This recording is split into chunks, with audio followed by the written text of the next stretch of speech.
The kettle screamed, but it wasn't louder than my heart.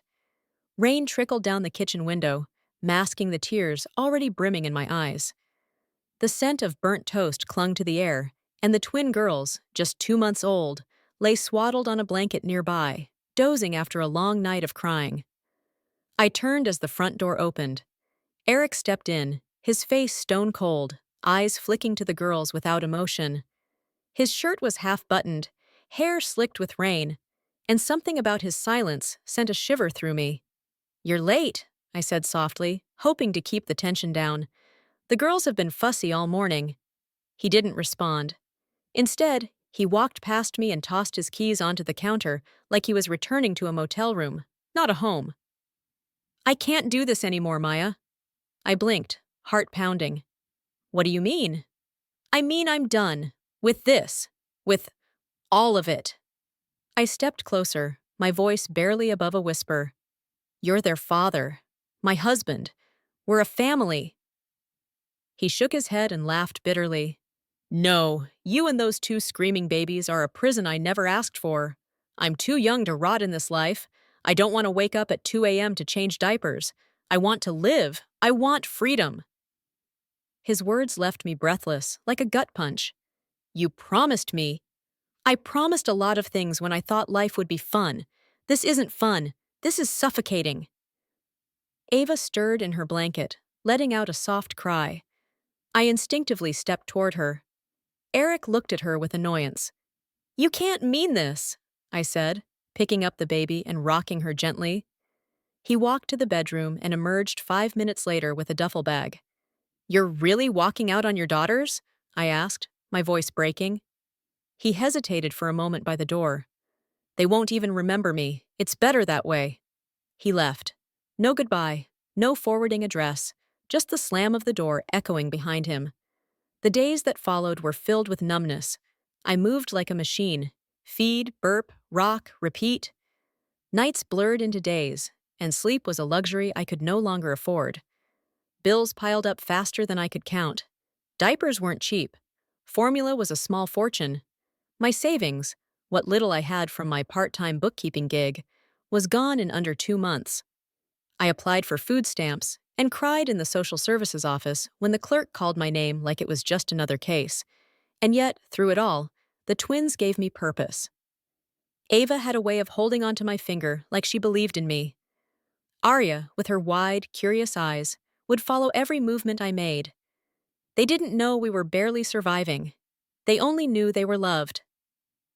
At night, when they finally slept, I stared at the ceiling and whispered promises into the dark. "I don't care if I have to crawl through hell. I will make this work. For you both." I started taking online nursing classes in between feeding times and burping sessions.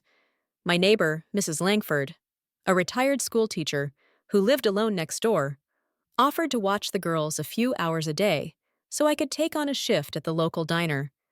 I worked the night shift. Bleary-eyed, I scrubbed dishes, poured coffee, and learned how to smile even when my feet screamed. The manager was a grump, the pay was terrible, but it was enough for diapers and rent. Barely. And still, I held on. Every week, I stuck a few crumpled bills into an envelope marked Future. It wasn't much, sometimes just $5 or $10, but it was sacred. One night, after a double shift, I came home to find Arya with a fever. I panicked, rushing her to the emergency room with Ava swaddled on my chest. A nurse took one look at me and whispered to her colleague, "Single mom, probably overwhelmed." They weren't wrong, but I was more than overwhelmed. I was terrified. I sat there, rocking them both under fluorescent lights, trying not to cry. That night, as I held both girls in my arms, I knew one thing for sure. I was their everything. And I had to become more than just a survivor. I had to become unstoppable. 3 years had passed since Eric walked out of our lives. He never called, never asked about the girls, not a birthday card, not a single apology. It was as if he vanished off the face of the earth, and I had learned how to live without him. Ava and Arya were thriving. Now toddlers, they ran through the small apartment barefoot, their curls bouncing, their laughter echoing like sunshine. But beneath the laughter was exhaustion. I was juggling nursing school by day, diner shifts by night, and motherhood in between. Sleep came in snatches, 20 minutes on the bus to class, 10 minutes with my head on the diner break table. I powered through. Not because I wasn't tired, I was always tired, but because I had no choice. The girls didn't need a perfect mother. They needed a present one. One day, during my clinical rotation at a private hospital uptown, something unexpected happened. An elderly man, Mr. Lockhart, had been admitted after a mild stroke. Wealthy, sharp-tongued, and used to everyone around him obeying orders, he had already scared off 3 nurses before my shift. "You're the next lamb for the slaughter," a fellow nurse whispered with a smirk. I walked in cautiously. "Good morning, Mr. Lockhart." He glanced at me over his wire-rimmed glasses. "You're new." "Yes, sir, Maya Jordan. I'll be assisting you today." "I don't need assistance. I need someone who listens." "I can do both," I said, gently checking his pulse and adjusting his monitor. To my surprise, he chuckled. "Spunky." I treated him like a human, not a burden. Every day, I returned to his room and listened to his stories. He had made his billions in tech, lost his wife years ago, and his only son lived abroad and rarely visited. He was alone, and he liked my company. "You're different," he said one morning as I helped him shave. "Most nurses pity me. You don't." "I don't have time for pity," I said truthfully. "I'm raising twin girls. Pity doesn't pay bills." That made him laugh. "You're a single mother?" "Yes." "And yet you show up here every day, smiling." "Because life goes on, whether it's easy or not." A week before he was discharged, he handed me a sealed envelope. "Don't open it until I leave," he said. "Promise me." I nodded. The next day, his bed was empty. He'd been transferred to his private estate for full-time care. I sat down in the break room, staring at the envelope for 10 minutes before I opened it. Inside was a letter. "Maya, you have reminded me of something I forgot. Resilience. I've seen 1,000 resumes and built an empire, but I rarely meet people with fire in their eyes and kindness in their bones. You have both. Enclosed is a check. Consider it an investment. Not in me, but in the future I believe you and your girls deserve. Use it wisely. A. Lockhart." Trembling, I unfolded the check. It was for $50,000. That check changed everything. I used part of it to finish my nursing degree. The rest, I put into a small investment portfolio, guided by Mr. Lockhart's financial advisor, who offered free help as a favor to Mr. L. But I didn't stop working. I kept my shifts at the hospital, and the girls started preschool thanks to a subsidy program I qualified for. Every night, I'd sit at the kitchen table after putting them to bed and research investment strategies, children's education trusts, and startup opportunities. I became obsessed with financial literacy. I wasn't going to raise my daughters just to survive. I was going to set them up to thrive. By the time Ava and Arya turned 6, I had managed to buy a modest duplex in the city. The bottom unit was ours. The top, I rented out for income. We had a backyard now. Real grass. A place for the girls to run barefoot again. I started a side project too. An online platform for single mothers, where they could find resources, support, budgeting help, and childcare solutions. I called it Rise Moms. What started as a blog became a full website. Then it went viral. Women from across the country shared their stories, struggles, and hopes. Sponsors reached out. Investors came knocking. By the time the twins turned 8, Rise Moms was valued at over $2 million. Still, I stayed grounded. The money was managed with care. I had learned from scratch how to build from the ground up, and I wasn't going to waste it. The girls had no idea how far we'd come. They still wore thrifted jeans, ate spaghetti twice a week, and helped me fold laundry on weekends. But there was pride in them now. Ava wanted to be an architect. Arya loved numbers. Maybe she'd be an investor one day. They didn't need a father, they had me. And one day, I knew, the world would realize what they were truly made of. The twins were 10 when I realized I wasn't the only one with fire in her. Ava had turned our shed into a design lab, using cardboard, markers, and scraps of wood from the yard. She drew houses on the walls, sketch solar-powered windows on napkins, and once tried to build a miniature wind turbine using fan blades and a remote control car battery. Arya, meanwhile, asked for a whiteboard for Christmas. Not dolls, not games, a whiteboard. "What do you want it for?" I'd asked, smiling. "I'm making a savings plan for our lemonade stand," she said seriously. "We're losing money on sugar." I laughed then, but I shouldn't have. Because that summer, the lemonade stand became something else. They set up shop on the corner every Saturday, but Ava insisted the table had to be aesthetically modern. She used an old curtain for a banner and drew minimalist logos. Arya tracked inventory and profits. By week 3, they weren't just selling lemonade, they were offering custom flavors with free samples and feedback cards. By the end of the summer, they'd made over $600. And I'll never forget what Ava said as they counted the cash on the living room rug. "This isn't just lemonade, Mom. This is our first business." I didn't laugh that time. I blinked back tears. They started a YouTube channel the following spring. I thought it was just for fun. Twinpreneur Life had videos of them experimenting with crafts, reviewing kids' apps, and showing their daily routine as young business owners.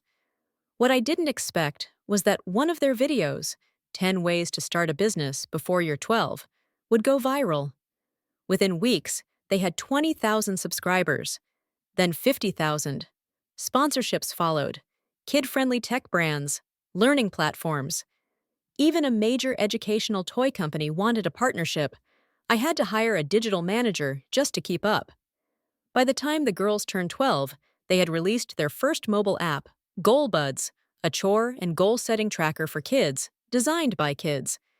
They pitched it at a youth entrepreneurship summit hosted by a tech foundation downtown. Their pitch blew the judges away. They won the $100,000 startup grant. That night, the three of us sat on the rooftop of our duplex, wrapped in blankets, staring at the stars. "You know what I was doing at 12?" I said, sipping hot cocoa. "Wishing for a better life." Arya leaned on my shoulder. "You gave us that life, Mom." "No," I whispered, my voice shaking. "You made it bloom." Ava looked up. "Do you think Dad ever wonders about us?" That name hadn't been spoken in years. "I don't know," I said truthfully. "But whether he does or not, he doesn't deserve to know the people you've become." They both nodded silently. 2 years later, they were 15 and featured on the cover of Teen Innovators Monthly. Goalbuds had 200,000 active users. They'd just launched their second app, Dream Builder Junior, which helped teens create mock business pitches and earn rewards for completing real-world financial literacy tasks. The app went viral after a major influencer posted a video titled, "These teen sisters are smarter than your CEO." Overnight, downloads tripled, and that's when the calls began to flood in. Investors, media outlets, celebrities. Everyone wanted a piece of the twin tycoons, but I made sure they remained grounded. "You don't say yes to everyone," I reminded them constantly. "You say yes to your mission." They always listened. By the time they turned 16, their combined company, Twin Vision LLC, was valued at over $12 million. One afternoon, while reviewing new sponsorships, I received a call from a familiar voice. I froze when I heard it. "Hi, Maya? It's Eric." I felt like I'd been dropped into ice water. I stood in the kitchen, barely able to breathe. "Why are you calling?" I saw them, online. Ava and Arya, they're brilliant." My grip tightened on the phone. "I had no idea what you three became. He paused, perhaps searching for sympathy. "I want to see them. Be a part of their lives again." I stared out the window at the backyard, where the girls were laughing and chalking out ideas for a school project on the patio. "After all this time?" I asked. "I made a mistake," he said. "I want to make it right." I wanted to scream, to ask where he had been when Ava had pneumonia at 3, when Arya cried herself to sleep, missing a father she never knew. But instead, I simply said, "You made a choice. They made something beautiful out of it. But don't think for a second you get to share in that now." Click. I hung up. I walked outside and sat between the girls. They looked up at me, expectant. You okay, Mom? Ava asked. I am now, I said, pulling them both close.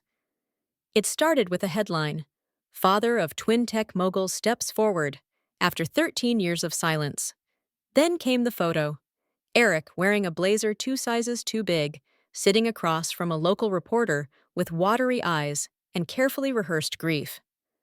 The article painted a touching redemption arc: how he'd lost touch with his daughters due to personal struggles, how he followed their journey in quiet admiration, and now, after turning his life around, he simply wished to be a father again. It was crafted perfectly, almost believable. But it was fiction. The twins saw the article the same time I did. They were sitting at the breakfast table, Goldbud's Analytics on one laptop, oatmeal bowls beside them, Ava in her worn hoodie and Arya in her fuzzy socks. They read the headline in stunned silence. Then Arya looked up slowly. Mom, did you know he was doing this? I nodded. He called. Weeks ago. Ava's eyes narrowed. You didn't tell us. I didn't want to hurt you, but you have the right to decide what happens next. They were quiet for a long time. Finally, Arya spoke. He made a public play, so we'd have to respond in public too. That's manipulative. I know, I said softly. You're not obligated to give him anything. Ava's jaw clenched. Not even a second chance? Especially not that, Arya said. He left us, Ava. He left her. That afternoon, the media storm began. Emails, calls, offers for exclusive interviews. The reunion America wants to see. They even contacted the girls' school. I wanted to shield them, but I had raised them to be stronger than that. So when a top network requested a live sit-down interview with the twins to clear the air, they didn't hide. We'll do it, Ava said. But we tell our story. The studio was buzzing with lights and makeup artists when we arrived.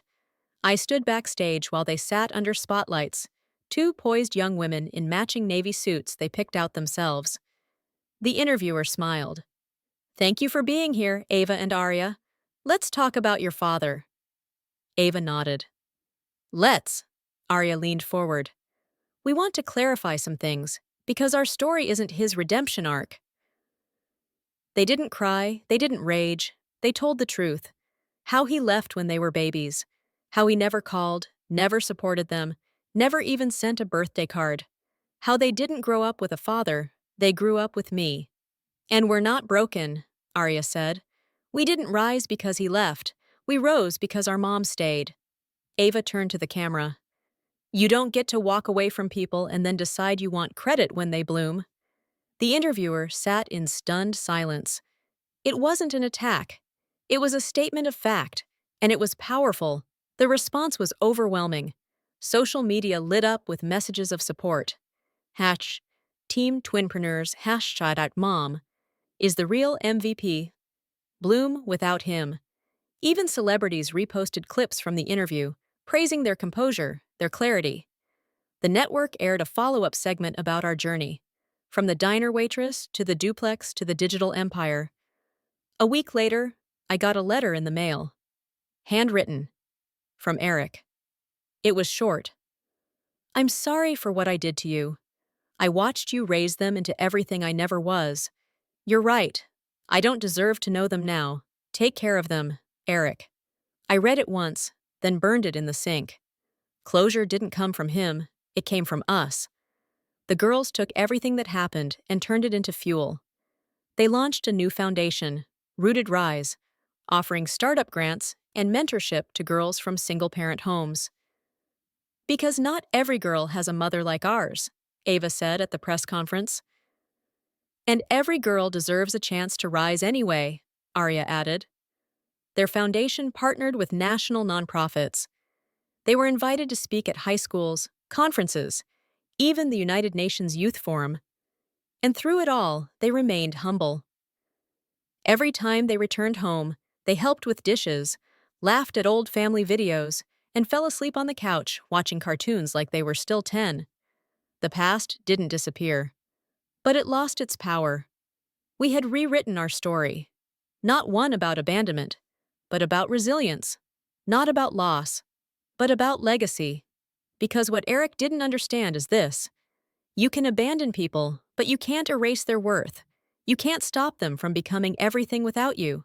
And when that worth becomes undeniable, when that bloom becomes $1 billion bouquet, the world doesn't ask where you were.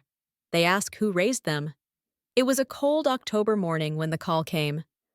I was in the kitchen making coffee, wearing the same robe I'd had since the girls were toddlers.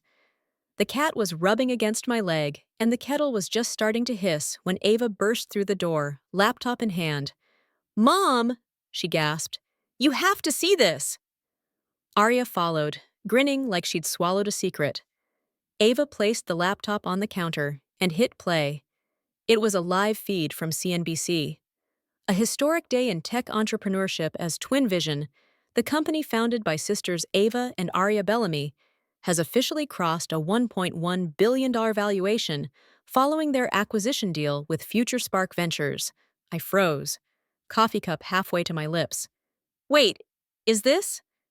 You're looking at two billionaires," Arya said, wrapping her arms around me. Ava joined in. "We did it, Mom." I stared at them, barely breathing. Two girls. My girls, billionaires, and I, the waitress who once counted quarters at midnight to make rent, was standing in a kitchen bought with dreams instead of money, watching history unfold through love, sweat, and resilience. They held a press conference 2 days later. It wasn't flashy, no fireworks or red carpets, just a modest community center where they invited friends, young entrepreneurs, and the media. Ava stood at the podium. "This isn't just about money," she said. "It's about changing the story." Arya nodded beside her. "We built a company, but more importantly, we built hope. We want every kid, especially girls from single-parent homes, to know they can rewrite their future." Then, with a grin, they handed me the mic. "None of this happens," Ava said, "without the woman who raised us with 2 jobs and 1 dream. Us." I stood there, eyes brimming, heart thudding against my ribs. "I didn't raise billionaires," I said softly. "I raised brave, kind, brilliant humans who didn't wait for someone else to give them power. They built it themselves." The room erupted in applause. 2 weeks later, Ava surprised me again. "Put on something nice," she said, waving off my protest. "We're taking you somewhere." They picked me up in a sleek black car. I assumed it was dinner, maybe an awards banquet. But we pulled up in front of a building I hadn't seen in over a decade. It was the old diner, where I'd worked countless double shifts, where I cried in the back room when rent was late, where the twins sat at the corner booth drawing business plans on napkins. It had closed a year ago. But now, something was different. The sign had changed. In place of Millie's Diner, it now read, "Maya's Place, a home for dreamers." I turned to them, mouth trembling. "What is this?" "It's yours," Arya said. "We bought it, renovated it. It's now a co-working cafe for single moms who want to start their own businesses." "There's a daycare inside," Ava added. "Free, fully staffed, with mentorship programs on weekends." My knees buckled. I had to sit down on the sidewalk. They sat beside me. "We didn't want to just say thank you," Arya whispered. "We wanted to show it." Maya's Place opened the following month, with a line around the block. Mothers came with notebooks and babies in strollers. Young women poured in with laptops and shaky hopes. We offered free coffee, grant applications, childcare, and most importantly, belonging. It became a movement. People flew in from other cities just to witness it. We even hosted a weekly group called Fire Starters, a roundtable for women who'd been told no too many times and were ready to say yes to themselves. One evening, as I was closing up, I saw a woman standing outside the window. She looked tired, familiar. It was Eric. I stepped outside. "I read about this place," he said, hands deep in his coat pockets. "Didn't know what to expect, but I had to see it with my own eyes." I didn't respond. He nodded slowly. "They became everything you ever dreamed, didn't they?" "No," I said. They became more. He looked down. I don't want anything from you. Just to say I'm sorry. Again. I stared at him. We don't need your apology. We needed your presence. Years ago. I know. He turned and walked away. And just like that, the past turned its back and disappeared into the night. Ava and Ariaya eventually moved into their own penthouses, modest by billionaire standards, with bookshelves, plants, and massive corkboards filled with sketches and ideas. But they still came home every Sunday. We'd make pancakes, watch old cartoons, and laugh about how they once sold lemonade for $1 a cup. And one morning, as we walked through Maya's place before it opened, Arya stopped in the hallway and asked, Mom, do you ever think about how different life could have been if Dad hadn't left? I smiled. No, I said. Because if he hadn't left, I might have never seen just how far we could rise without him. 2 years passed. Life didn't slow down. It soared. The twins continued to dominate the tech world, launching 2 new platforms that revolutionized online learning and digital mental health. Their names graced magazine covers, keynote stages, and business books. Yet they always came home, always brought it back to where it began. Back to me. Back to us. One Saturday morning, I woke up to find them in the backyard, sitting on the old swing set I'd refused to throw out, sipping tea in silk pajamas like they were still 16. Arya waved at me. Hey, sleepyhead! Want to help us brainstorm our next world domination plan? Ava added, or at least make pancakes. I laughed, tying my robe a little tighter. Let's do both. That summer, Maya's place expanded to 5 cities. We received a letter from the White House inviting the girls to speak on an entrepreneurship council. A nonprofit in India asked for a satellite partnership. Even Oprah sent a handwritten note. You turned pain into power, and now you're lighting the way for others. With love, oh. But it wasn't the press or partnerships that moved me most. It was the letters. Thousands of them. From women in shelters, teenage girls starting businesses from basement Wi-Fi, single moms working 2 jobs and dreaming of more. One letter in particular stuck with me. It was from a 19-year-old named Brielle in Detroit. When my dad left and my mom cried herself to sleep, I felt like life was over. But then I found your daughter's story. It gave me hope I didn't know I needed. I'm launching my online art shop next month. Thank you for raising the kind of girls I want to become. I cried that night. The kind of deep, grateful tears that only come from knowing your life had meant something far bigger than survival. One Sunday, the twins gathered me in the living room and pulled out a small black box. Inside was a platinum bracelet. Simple, elegant. Inscribed inside were 4 words. You made us possible. Ava looked at me. It's not about the billions, Mom. It's about the roots, Arya whispered. And you were always our soil. I couldn't speak. They didn't need to say more. We knew, all of us. That night, we curled up on the couch, the way we used to during thunderstorm blackouts, wrapped in blankets and each other. The lights flickered off from a passing summer storm, and I smiled in the dark. Perfect. A month later, Ava was invited to give the commencement speech at her alma mater, an Ivy League that once rejected her early application. This time, they were begging her to speak. She stepped onto the stage in front of 20,000 people and delivered a speech that would go viral for years. Success isn't a yacht, a car, or a number on your investment app. It's surviving the storm when you didn't even have an umbrella. It's choosing kindness in a world that rewards cruelty.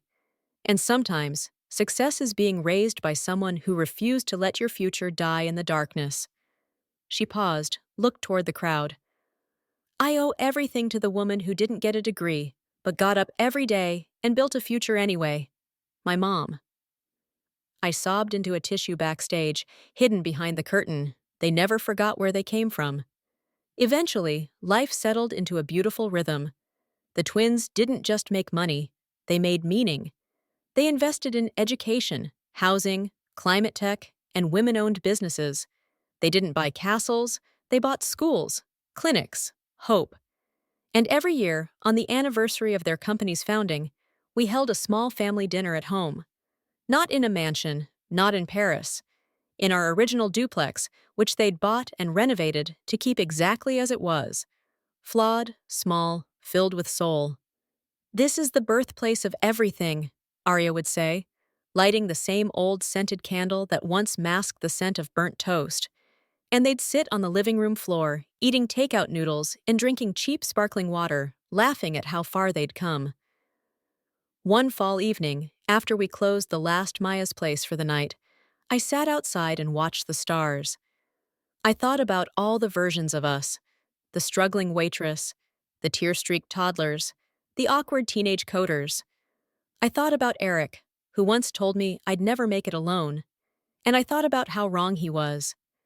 Because I didn't just survive. I raised an empire. One made not of concrete, but courage. Not of gold, but grit. And now that empire belonged not just to us, but to the world. Final note from Maya's journal. Found years later, published in her daughter's best-selling memoir, Roots and Rise. I wasn't born rich. I wasn't born brave. I just had two little girls who needed someone to believe we could win. I didn't have all the answers, but I had purpose. And I learned that sometimes the best revenge isn't proving someone wrong. It's proving your children right about everything they believed you could be.